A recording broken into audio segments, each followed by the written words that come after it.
Desde la Unidad de Salud del Instituto Nacional de Salud del Niño les damos la bienvenida. Iniciamos esta semana con una telecapacitación muy importante para todo el personal de salud que labora con niños y con adolescentes. La doctora Kelin Velasco Alvarado, que es médico especialista del Servicio de Reumatología de nuestro instituto, presentará el tema Enfoque de manifestaciones musculoesqueléticas y enfermedades reumatológicas en niños y adolescentes. Con ustedes, la doctora Velasco. Puede empezar, doctora.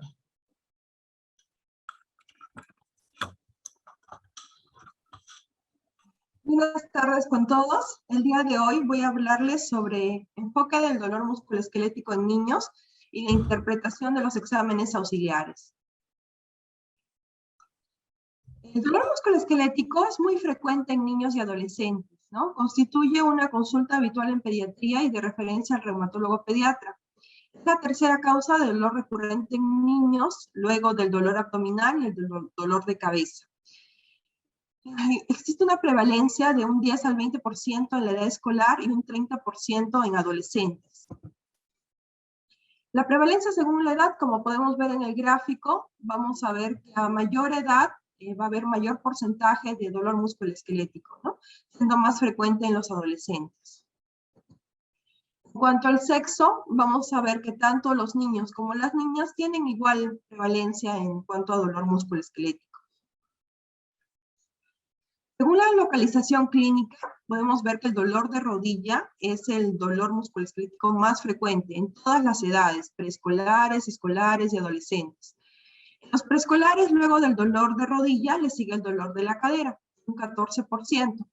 En cuanto a escolares y adolescentes, posterior al dolor de rodilla, le sigue el dolor de la columna dorso-lumbar, ¿no? Llegando a un 12% en los adolescentes.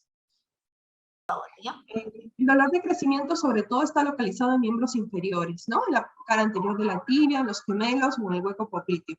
Ocasionalmente también puede presentarse en miembros superiores o puede ser un dolor difuso. El patrón característico de este tipo de dolor de crecimiento es que es vespertino o nocturno, ¿no? A los niños los puede levantar incluso cuando están durmiendo. Evolucionan en brotes de duración variable, ¿no? Les duele por temporadas y desaparece automáticamente, ¿no? Y puede volver a presentarse en unos meses. Ceden con el calor y el masaje y son asintomáticos por la mañana. El diagnóstico es clínico.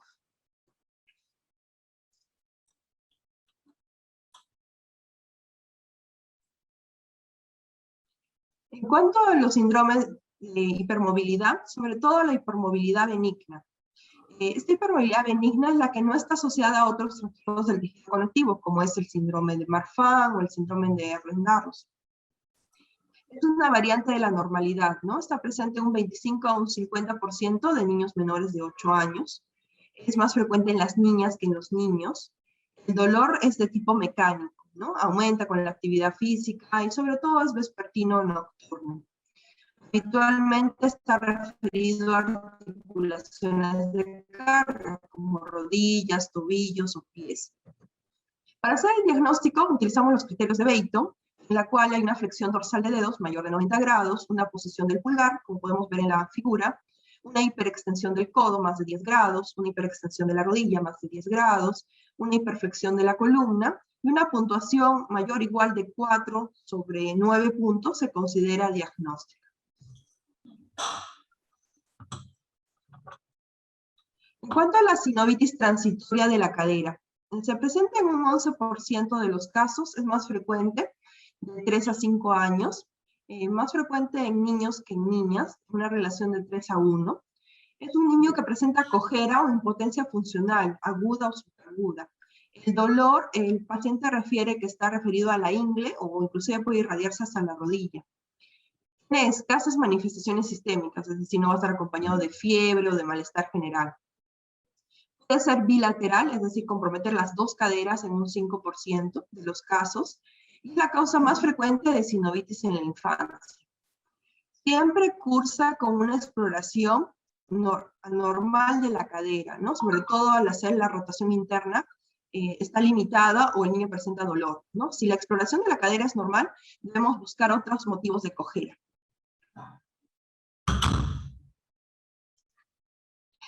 ¿Cuáles son los signos de alarma de la sinovitis transitoria de la cadera?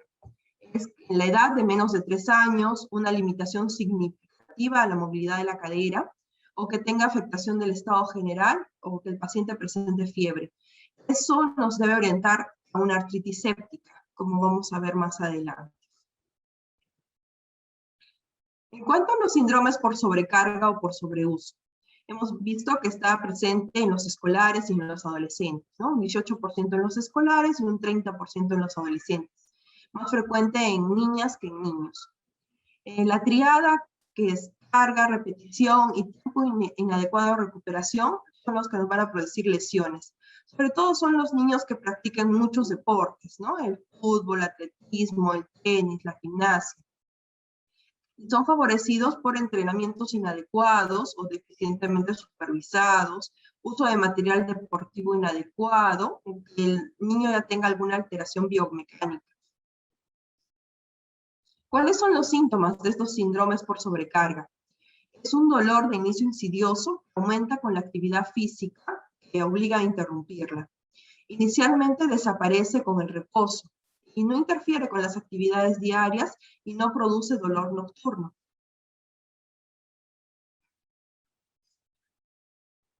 Puede afectar a cualquier estructura del aparato locomotor, ¿no? Si afecta a los huesos, va a producir una fractura de estrés. Si afecta el cartílago, un síndrome patelofemoral. Si afecta a los tendones, la estenocinovitis, la epicondilitis, si afectan el codo, ¿no? Las fascias, la fascitis plantar, si afectan los músculos, va a producir los desgarros fibrilares. En cuanto a las osteocondrosis, hay una prevalencia de un 11% de los casos mayores de 6 años, ¿no? Sobre todo es más frecuente en niños que en niñas. Es un grupo heterogéneo de enfermedades caracterizadas por la presencia de un trastorno en la osificación endocondral, ¿no? El trastorno está desde los centros de osificación.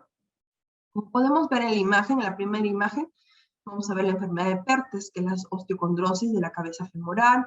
Luego está la enfermedad de Sever, que es la osteocondrosis que se produce en el calcáneo. Y por último, la enfermedad de Osgood-Schlatter, que se produce en la tuberosidad anterior de la tibia. La radiografía se detecta una fase inicial de necrosis ósea con fragmentación y esclerosis de los núcleos de osificación, que luego sigue como una revascularización con regeneración ósea, ¿no? Como podemos ver en las imágenes. Entonces, ¿cuál es la frecuencia de estas osteocondrosis? Vamos a ver que en los niños pequeños es mucho más frecuente la enfermedad de Perthes. En los escolares, la enfermedad de Sever. Y por último, en los adolescentes, la enfermedad de Osgood-Schlatter. La enfermedad de Perthes es la osteocondrosis de la cabeza femoral. No puede ser bilateral en un 10 a un 15% de los casos. Es un inicio insidioso con cojera, dolor leve, y va a haber una limitación a la movilidad de la cadera. No mejora con antiinflamatorios, no tiene fiebre ni síntomas sistémicos. La enfermedad de Sever es la osteocondrosis de la apófisis del calcáneo, es la causa más frecuente de talalgia en pediatría, ¿no?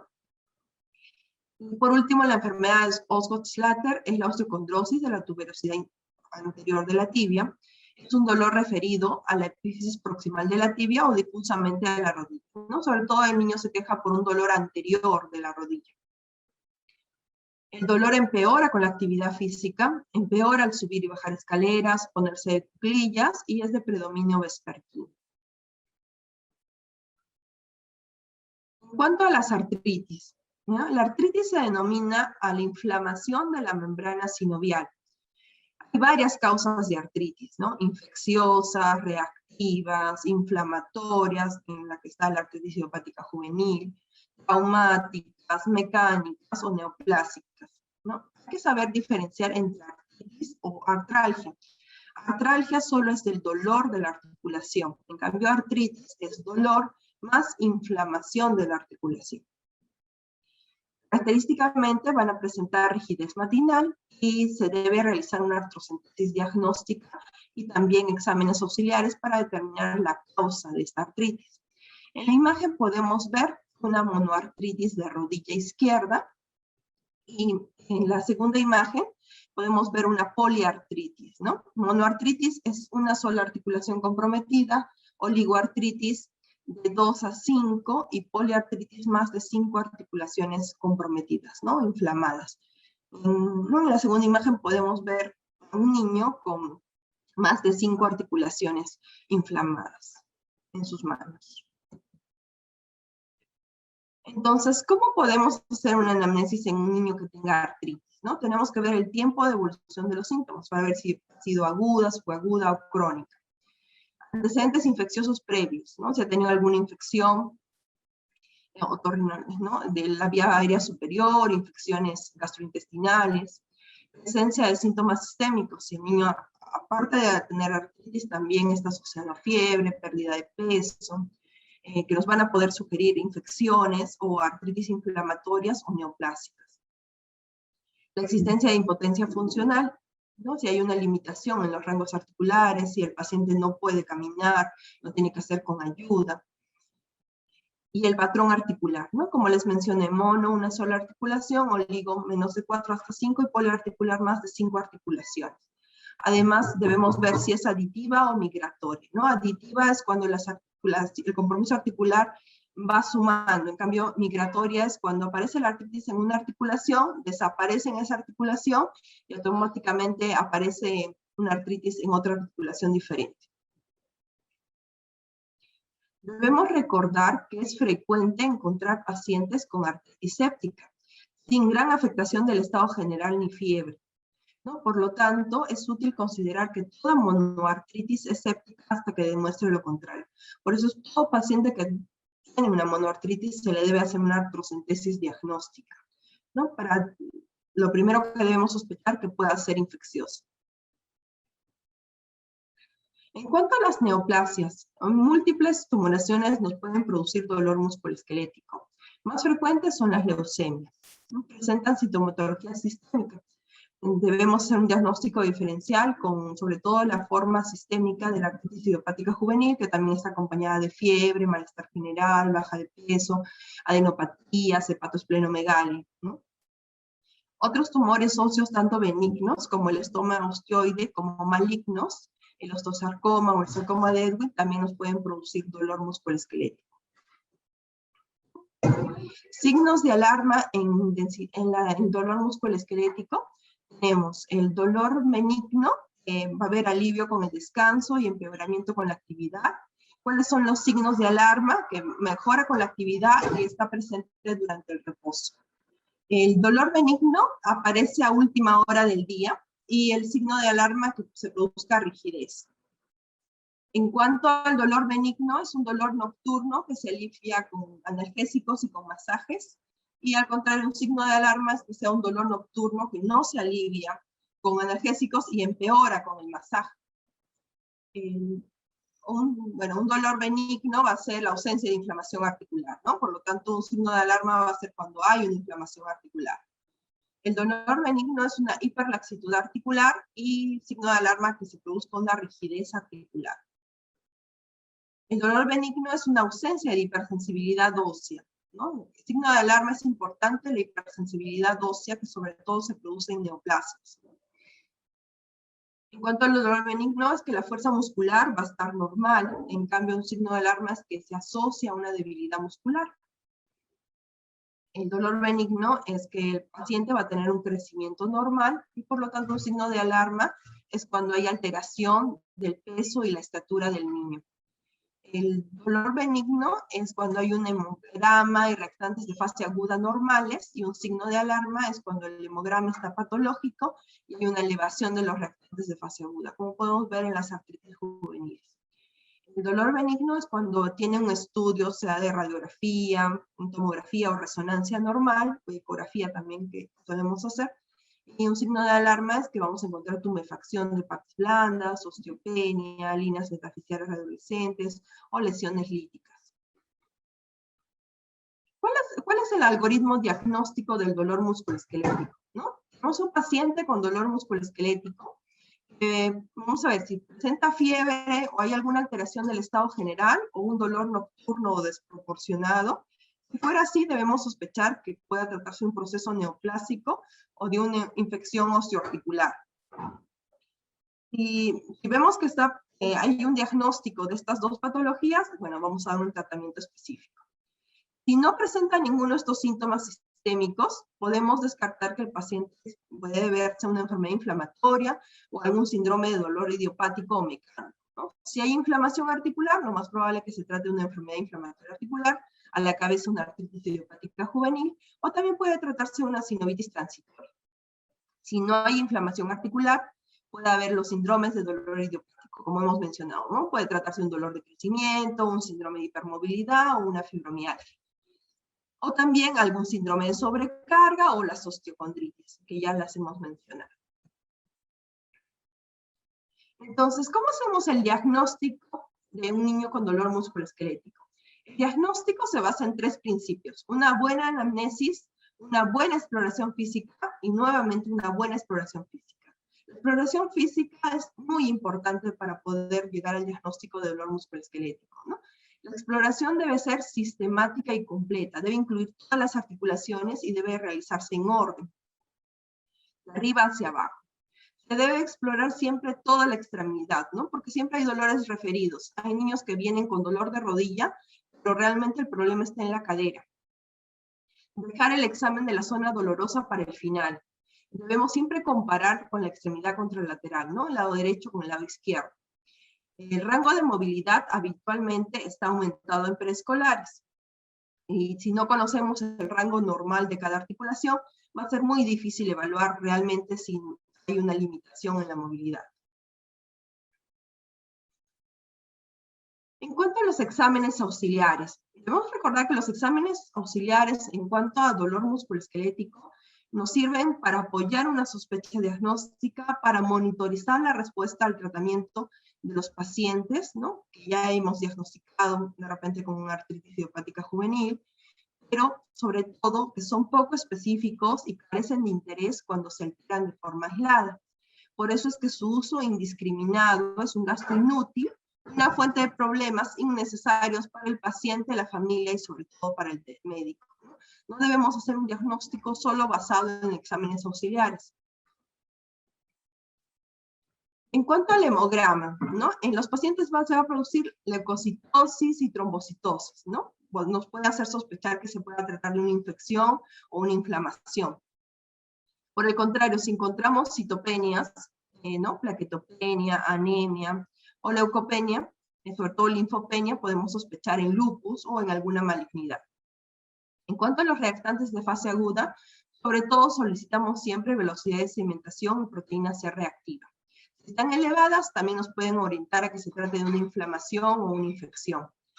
Si una velocidad de sedimentación discordante con recuerdo de plaquetas, debemos sospechar en malignidad. En cuanto al factor reumatoideo, es un examen que siempre se solicita cuando el paciente tiene un dolor musculoesquelético. Debemos recordar que en artritis idiopática juvenil, el factor reumatoideo positivo está solamente presente en menos del 5% de los casos y indica una enfermedad más agresiva. Entonces, el factor reumatoideo negativo, si estamos sospechando de artritis idiopática juvenil, no descarta el diagnóstico. También va a estar presente el factor reumatoideo en pacientes con lupus, en enfermedad mixta del tejido conectivo, en vasculitis, en esclerodermia, en síndrome de Sjögren. También puede estar presente en neoplasias, en infecciones, sobre todo pacientes con endocarditis, hepatitis, sífilis, tuberculosis, parasitosis. Enfermedades crónicas como enfermedad pulmonar idiopática, hipertensión pulmonar o hepatopatías. Y en sarcoidosis también va a estar positivo el factor reumatoideo, sin que implique que se trate de una enfermedad reumatológica. En cuanto a los anticuerpos antinucleares, ¿no? Que también es un examen muy solicitado en niños con dolor musculoesquelético. Obviamente va a estar presente en pacientes con lupus, también puede estar presente en vasculitis, en artritis idiopática juvenil. El 10 al 30% de niños sanos va a tener un ANA positivo, pero sobre todo a títulos bajos, ¿no? Hay niños que tienen un ANA positivo, 1 sobre 40, 1 sobre 80, y es por eso que siempre debemos tomarlos en cuenta. Títulos mayores de 1 sobre 320 hay más probabilidad para enfermedades inflamatorias. Una artritis idiopática juvenil con un ANA positivo tiene mayor riesgo de uveitis. ¿No? Acá tenemos todas las enfermedades reumáticas y no reumáticas que nos pueden dar un ANA positivo, ¿no? ANA como lupus inducido por drogas, artritis juvenil, esclerodermia, enfermedad mixta.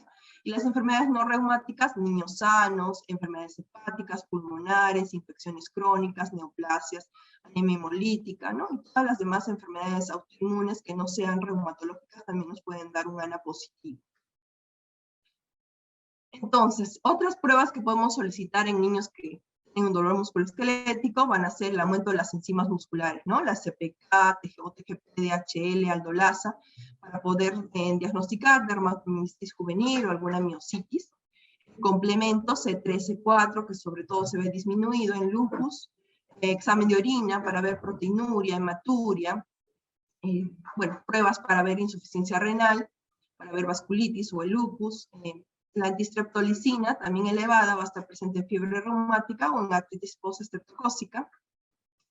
Algunos test genéticos, como el HLA-B27, nos puede ayudar a las espondiloartropatías seronegativas.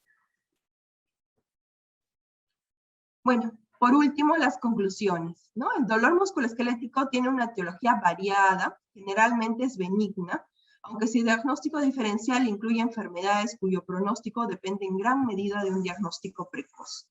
Una anamnesis minuciosa y una exploración física detallada pueden dar las claves necesarias para realizar el diagnóstico o para decidir derivar al paciente a un especialista. La utilidad de los exámenes auxiliares es limitada, ¿no? Y deben estar bien orientados de acuerdo a la sospecha diagnóstica. Y bueno, los signos de alarma que deben motivar la referencia del paciente a una unidad de reumatología pediátrica son, primero, que el paciente tenga una edad igual o inferior de 3 años, que tenga sintomatología sistémica, que tenga un patrón doloroso inflamatorio, y una sintomatología persistente, no más de 2 o 3 meses de evolución, y que tenga impotencia o alteración funcional de alguna articulación. Eso es todo. Muchas gracias.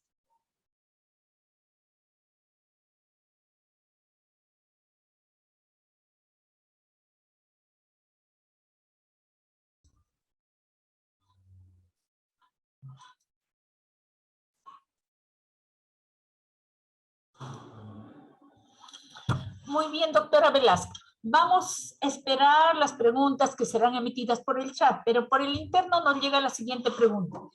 ¿El crecimiento acelerado de los adolescentes causa dolor a nivel de rodillas? No, no es normal que se produzca dolor de crecimiento a la edad de adolescencia, ¿no? Y el crecimiento que se da obviamente a la edad de la adolescencia no debería estar asociado a este dolor musculoesquelético, ¿no? Debe haber otras causas que se debe investigar si el paciente presenta dolor, ¿no? A esa edad. Como dije, la mayoría es máximo hasta los 8 años, el dolor en crecimiento, entre comillas, ¿no? Porque hemos visto que es mal llamado de crecimiento porque no se asocia realmente al periodo de crecimiento ni a la hormona de crecimiento estos dolores. Bien, doctor. Las frecuentes infecciones de vías aéreas superiores, tipo amigdalitis, faringitis, sinusitis, ¿causan dolor a nivel articular? Todas las infecciones pueden producir dolores articulares, ¿no? Una infección viral puede producir dolores articulares y poliarticulares, ¿no? Entonces, no, es un periodo infeccioso que no me implique algún signo de alarma, como dijo, o sea, que no haya inflamación articular, que solamente sean dolores articulares. Yo creo que muy bien pueden estar asociados simplemente a la infección, ¿no? Obviamente sí se produce, así como la fiebre, también pueden producirse dolores articulares por cualquier infección, ¿no? De cualquier etiología. Bien, doctora, gracias. ¿El niño con hiperlaxitud siente dolor en las articulaciones? Claro que sí, son los niños que mayor frecuente producen mucho dolor de articulaciones, ¿no? Por eso es que se debe hacer un buen diagnóstico de síndrome de hiperlaxitud para dar tratamiento a tiempo, ¿no? Porque de todas maneras estos pequeños siempre van a tener dolor hasta que no se les haga el tratamiento específico. Muy bien, doctora, muchas gracias. No habiendo más preguntas, le agradecemos. Nos ha transmitido sus conocimientos, su experiencia, que va a ser de mucha utilidad para el personal de salud que interactúa con niños y adolescentes. Gracias, doctora. Muy buenas tardes. Hasta luego, muchas gracias. ¿Alguna conclusión final, doctora? ¿Algo que quiera decir a su público participante? No, de todas maneras, siempre tomar en consideración, ¿no? Lo que dije, que en los dolores musculoesqueléticos en los niños, las causas de las cuales sí necesitarían una referencia al servicio de reumatología, ¿no? Y de todas maneras, no abusar a veces con los exámenes auxiliares, porque tanto el factor reumatoideo como el anticuerpo antinuclear pueden estar presentes en otras enfermedades. Entonces, de repente solicitar cuando realmente el caso lo amerite, y si detectan algún signo de alarma, es muy importante referir al especialista en el momento adecuado. Bien, doctora, muchas gracias y buenas tardes.